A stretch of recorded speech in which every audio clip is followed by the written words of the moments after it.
All right, everybody.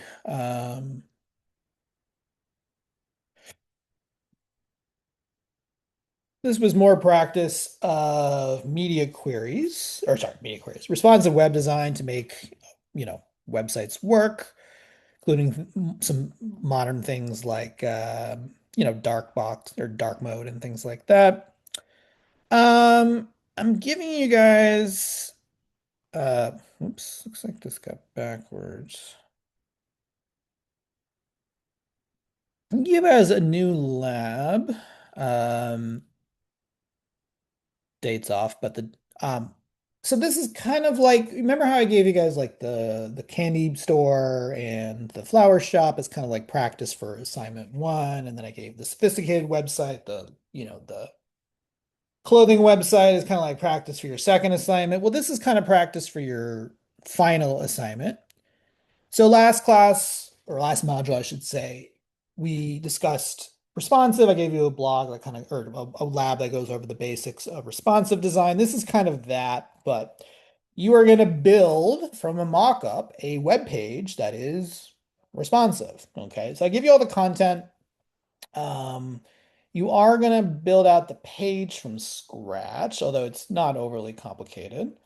But you're going to make it responsive. That includes having responsive text, responsive images and videos, making and then working with media queries to make the project more, uh,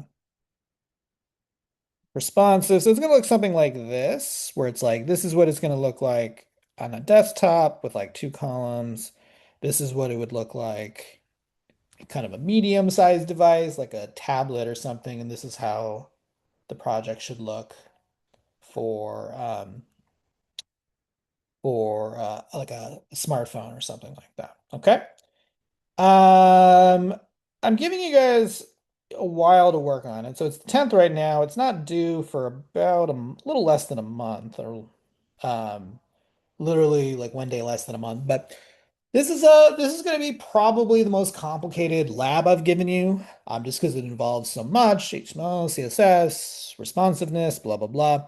So just make sure that you're working on it. Please do not leave it to the last minute. Please, I'm begging you, don't do that.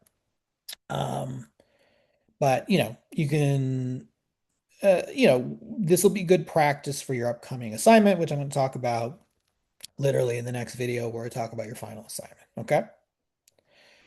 Also, assignment, this is for assignment two feedback. What I want you guys to do is give me just like with assignment one, where I had you guys post your project. I'm going to do the same thing here where you guys are going to post your project to discussions, and then you'll post your you're going to post your project, and then other people are going to interact with your small business website, and they're going to post their own responses or feedback to it. Okay, and you should do the same. So everyone in the group should post their URL to their small business website. um, and then you should try it, look at least three other students work, like three other students small business nonstop, and give feedback, talk about their what you like about it, areas that can be improved upon, things like that. Today is the 10th. I'm going to make that due the 30th, which is the day we come back from Thanksgiving. Okay. So these are the two more immediate kind of labs I'm going to give you. And then the next thing I'm going to talk about your final project.